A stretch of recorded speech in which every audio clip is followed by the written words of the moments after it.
오늘 본문을 시편 23편을 정했는데 이 13편은 여러분들이 너무 잘 알고 많이 읽고 또 외우기도 하고 또 신앙생활하면 제일 먼저 접하는 또 말씀이 23편입니다.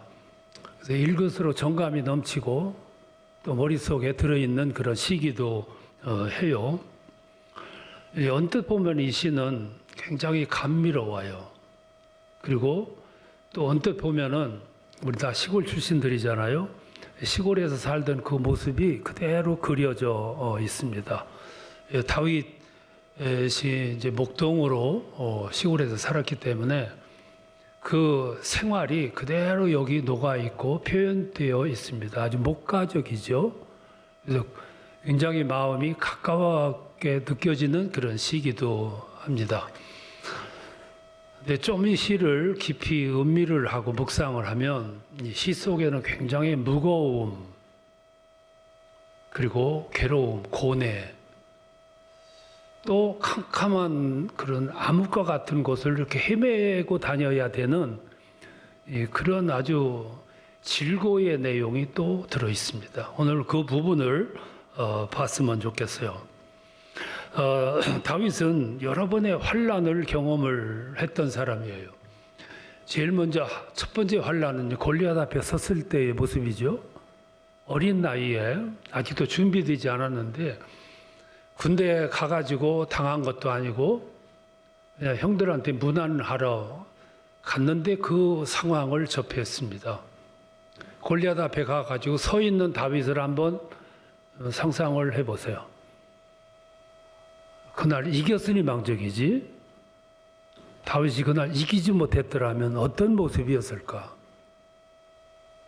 우리 그걸 생각을 합니다. 또 하나는 그걸 빌미로 해서 사울로부터 쫓김을 받고 피신 생활을 합니다. 사울은 작정하고 다윗을 죽이려고 그래요. 공권력을 가지고 잘 훈련된 병사들을 이끌고 쫓아다니면서 사울을 체포하려고 애를 쓰고 있어요. 잡히면 어떤 모습인가 여러분 아시죠? 그걸 상상을 하기 때문에 다윗은 하룻밤도 제대로 잠을 이룰 수 없는 그런 삶을 살아요. 그리고 종반에 가서 압살롬의 반란을 받잖아요. 아들 압살롬. 어느 날 변심을 해가지고 눈에 증오심을 가지고 이글거리는 분노를 가지고 아버지를 죽이려고 병사를 끌고 반란을 일으켰어요. 사울 때와 마찬가지로 잡히면 어떤 모습이 될까? 부끄러운 모습을 개의치 않고 시골로 피신을 가요. 그 이외에 수많은 적군들과 싸우는 전투, 이런 것들을 다 경험을 하게 됩니다. 그런 것들을 경험한 심정을 표현하기를 내가 사망의 음침한 골짜기로 다니는 것과 같은 그런 삶을 살았다, 이렇게 표현을 한 거예요. 그래서 이 본시 23편은 그렇게 얼핏 읽고 감미롭다, 목가적이다, 이렇게 할 수 없는 또 다른 모습, 그런 느낌이 들어있다는 것이죠. 오늘 이 시편을 보면 어제와 오늘과 내일이 들어있어요. 그리고 이 시편은 다윗의 이야기지만 또 이렇게 보면 이 이야기는 나의 이야기예요. 나의 이야기고 여러분들의 이야기. 여기서 네 가지로 말씀을 하는데, 하나는 1절과 2절 말씀이에요. 다윗은 1절, 2절에서 내일을 노래하고 있습니다. 여호와는 나의 목자시니 내게 부족함이 없으리로다. 그는 나를 푸른 초장에 누이시며 쉴 만한 물가로 인도하시는도다. 지금 다윗은 내일을 바라봐요. 내일 목자 되신 하나님은 나를 그렇게 인도해 주실 것이다. 여러분, 여기 굉장히 편안하지요? 아주 편안한 그런 기원입니다. 여러분, 내일은 참 중요합니다. 사람이 근본적으로 살아갈 수 있는 원동력이 어디냐면 내일 때문이에요. 내일이 있기 때문에 사라지는 존재. 오늘 불행하다는 사람들은 그 초점이 내일을 잃어버린 사람들이에요. 내일의 기대를 잃어버렸고 내일이 기약이 없는 사람들이에요. 그러니까 오늘 불행하다고. 오늘 현대인들은 더할 것 없이 살아가기가 힘들다 그러는데 내일이 희망이 있는 사람들은 그런 말 안 해요. 아무리 봐도 내일이 어두워. 희망이 없어. 어디 기댈 만한 언덕도 없어. 그러니까 살기가 힘든 거예요. 내일은 이렇게 중요해요. 그래서 우리 삶을 윤기 있게 소망스럽게 활기 있게 살아가려면 꼭 요소 한 가지가 있어야 돼. 그 요소는 뭐냐면 오늘을 넘고 현실을 넘어 내일에 초점을 맞춰야 돼. 그게 우리 삶의 이유예요. 그래서 성경은 오늘보다 내일을 자꾸 강조를 해. 오늘 현실, 오늘 여기보다 천국을 강조해. 예수님 세상에 오셔서 강조하신 말씀이 나는 천국 복음을 전하기 위해서 왔다고.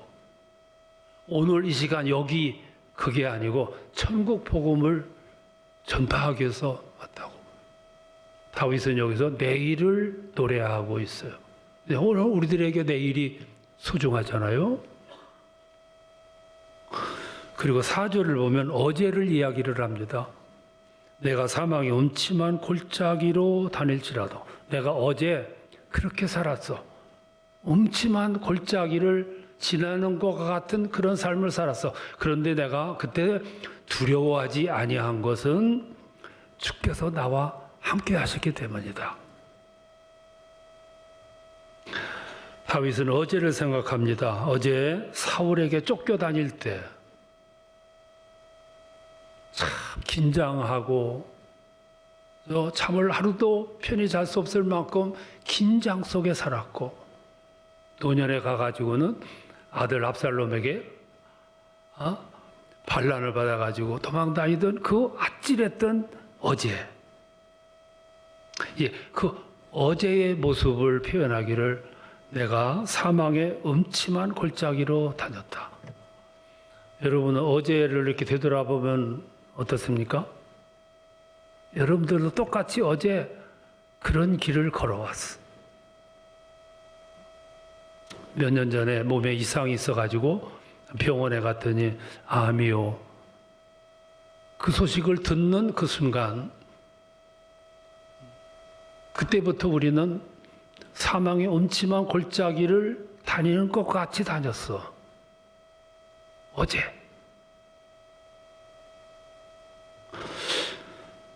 또 어느 날 실직 통보를 받던 날 잘 다녔는데 나는 다른 건 모르는데 오직 직장에서 일하는 것이 이게 나의 일이었는데 상상도 하지 않았는데 실직 통보를 받았어. 광야에 내몰렸어. 그리고 털썩거리는 발걸음으로 집으로 돌아오던 그날 그 시간 그게 사망의 음침한 골짜기를 헤매고 다녔던 그 시간이었어요. 어제. 잘 나가던 회사가 갑자기 요동치더니 부도가 났어. 아시잖아요. 설명하시지 않아도 여러분 아시잖아요. 그때를 생각을 하고 삶의 시간들을 되돌아 보니까 참 꿈만 같아요. 그래서 이렇게 되돌아오면서 뭘 느끼냐면 그때 하나님이 함께 하셨구나. 함께 하셔서 이겼구나. 그때 하나님이 함께 하셨기 때문에 오늘 여기까지 오게 됐구나. 오늘 그거를 깨닫게 되는 거예요. 그래서 어제도 중요하고요. 내일도 중요한 거예요. 이 이야기는 다윗의 이야기이자 여러분들의 이야기예요. 나의 이야기. 다윗은 여기서 내일을 이야기하고 어제를 얘기해요. 그리고 오늘 세 번째 4절을 보면 오늘을 이야기를 해요. 4절에 보면 내가 사망의 음침한 골짜기로 다닐지라도, 지난날 이렇게 되돌아보니까 지난날 사망의 음침한 골짜기를 지나왔어. 사울로부터, 압살롬으로부터, 숱한 어려움, 전쟁들로부터. 그래서 그것들 때문에 밤새 붙잡히면 어떡하나, 죽임을 당하면 어떡하나, 밀려오는 고난의 물결 속에서 웅크리고 자고 하룻밤도 제대로 자지 못하고 두려움에 떨며 어제 그렇게 보냈는데, 오늘에 와서 이렇게 살펴보니까 어제 그렇게 염려하던 일들이 실제로 안 이루어졌어. 이게 중요한 거예요.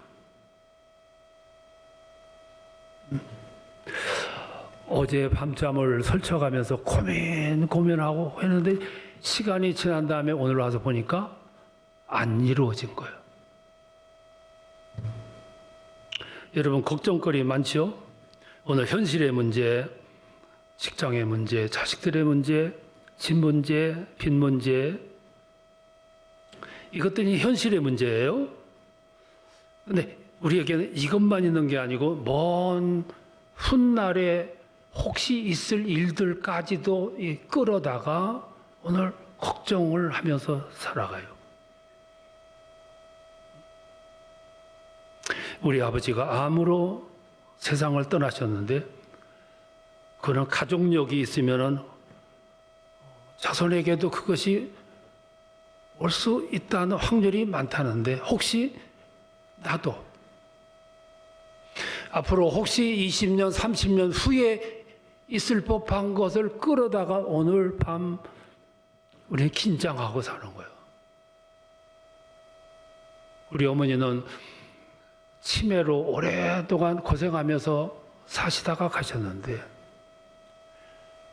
모계로부터 이렇게 주어지는 질병의 유대는 더 후대에 나타날 확률이 많다는데, 혹시 나도, 혹시 20년 후에, 30년 후에 나도.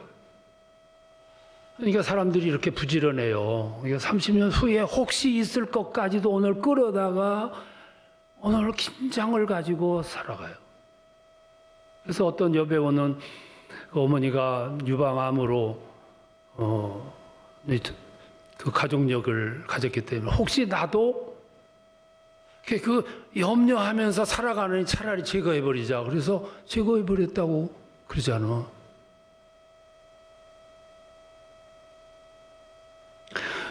오늘 현재를 살아가기도 버거운데 20년, 30년 후에 혹 있을 것 같은 것들도 먼저 끌어다 오늘 이렇게 우리는 노심초사, 걱정, 고뇌, 염려하면서 살아가는 거예요. 그래서 최근 수존 오설리번이라고 하는 의사가 진단의 세계라는 책을 펴냈어요. 치신 신간이에요.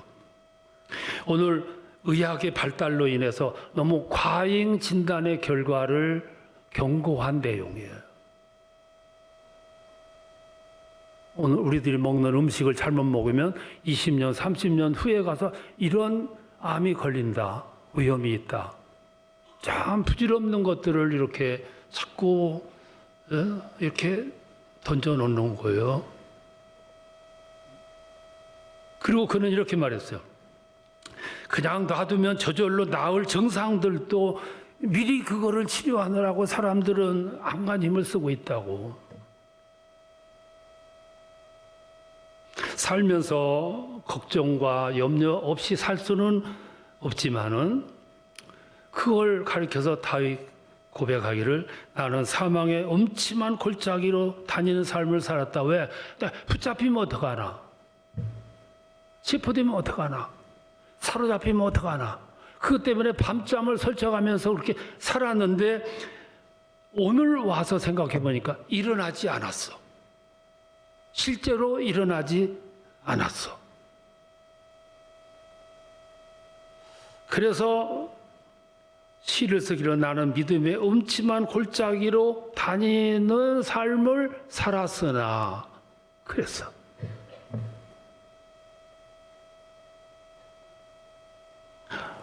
그런 면에서 보면 우리들이 가슴속에 가득 들어있는 염려와 근심들은 이 사탄이 주는 독약이에요.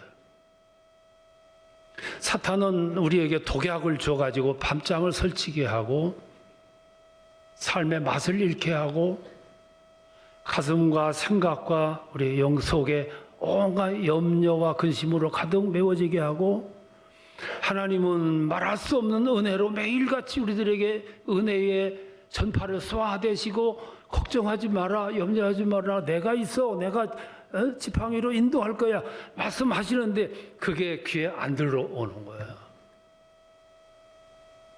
감각에 느껴지지를 않게 만드는 거예요. 사탄의 역사지요. 새해 유념하면서 살아가셔야 될 것 가운데 하나가 여러분이 지금 가지고 있는 염려와 근심들 대부분은 연말에 가면 이루어지지 않았어. 그런데 네 번째 하나가 더 있어. 그게 5절 말씀인데 주께서 내 원수의 목전에서 상을 베푸시고 이랬어요. 무슨 뜻이냐면 우리들이 가지고 있는 많은 걱정, 염려거리들 여러 가지가 있는데 혹 그 중에 한두 가지는 현실로 나타날 수가 있다고 말이에요. 그런데 그것도 시간이 지나고 보니까 하나님께서 합동해서 유익한 방향으로 하나님이 열매 맺게 하셨다. 그게 5절 말씀. 실례를 들면 다윗이 사울로부터 도망다녀. 붙잡히면 어떡하나? 붙잡히면 어떡하나? 그 염려와 근심이 가득한 모습으로 피신 도망다녀요. 압살롬으로부터 반란을 당해 도망 다니면서 또 같은 마음을 가져. 그런데 결국 하나님은 사울로부터도 나를 건지셨고 압살롬으로부터 나를 건지셨고 현실로 나타나지 않고 결국 나로 하여금 이기게 하셔서 끝내는 주께서 내 원수의 앞에서 상을 베풀어 주셨다. 이게 5절의 말씀입니다. 우리 삶에 많은 걱정거리들이 있는데 대부분은 안 일어난다.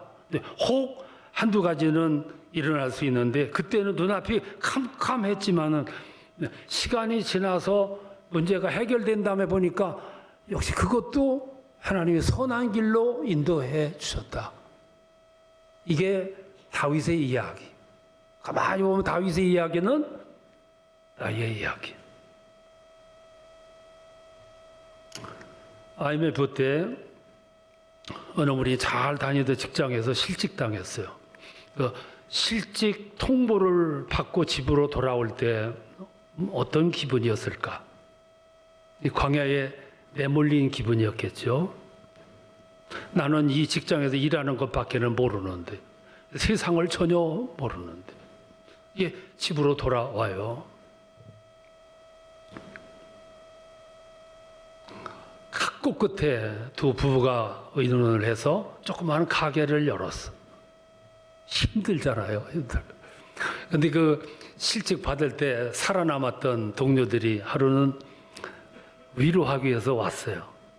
와서 그 모습을 보고 말은 안 하는데 표정으로 보니까 아유 어떡하나 얼마나 힘들까 그런 눈빛으로 이렇게 바라보는 거예요. 그리고 돌아가면서 무슨 말을 해줘야 되는데 무슨 말을 해줄까를 모르고 그냥 가는 거예요. 그렇게 3, 4년 지나는 동안에 안정이 됐어요. 기반이 닦였어. 이제는 걱정 안 해도 돼.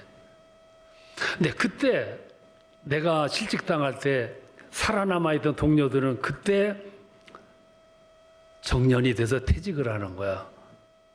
그러면서 들려오는 이야기가 뭐냐면 어떻게 살아?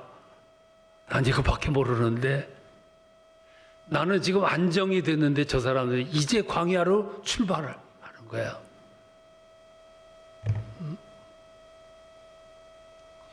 여러분 살아가면서 너무 호들갑 떨면 안 돼요. 살면서 어려움도 아픔도 고난도 불안정함도 견디기 어려운 일이지만 아픔이지만 근데 알고 보면 그것은 내일을 위한 든든한 디딤돌이야. 그 디딤돌이 있었기 때문에 잘 넘겨서 오늘을 살아가는 거예요. 그네를 보세요. 그네는 앞으로 나가려면 반드시 뒤로 가야 돼. 뒤로 가야 앞으로 갈 수 있어. 이게 인생의 법칙이고 삶의 원리예요. 토마스 램비트라고 하는 선교사가 아프리카 밀림 속으로 선교를 떠났어요. 이 마을에서 저 마을로 가려면은 산을 넘어야 되고 산을 넘으려면 계곡을 건너야 돼. 어느 날인가 상대방 저쪽 산 너머 동네를 가려고 출발하는데 계곡을 넘으려면 물살이 센 하천을 건너야 됐어. 용기가 나질 않았어. 어떻게 건너야 되나 고민하는데 그때 원주민 하나가 와요. 주저하지 않고 물로 들어가더니 큼지막한 돌을 가슴에 안고 가는 거야. 오늘 내가 무거운 짐이 주어졌지만 그 짐 때문에 그가 거센 물을 이기고 갈 수 있었어. 그 짐이 없었으면 거의 건널 수가 없는 거예요. 여러분 새해 주 안에서 형통하시고 건강하시고 잘 되시기를 축복합니다. 꼭 그렇게 되세요. 근데 여러분들 그 내용이 송부영신 예배 때 이렇게 결정했던 기도 제목이잖아. 건강하고 평안하고 형통하고 일이 잘 되고. 근데 여러분들 그 기도는 하나님이 잘 안 이루어 주실 거예요.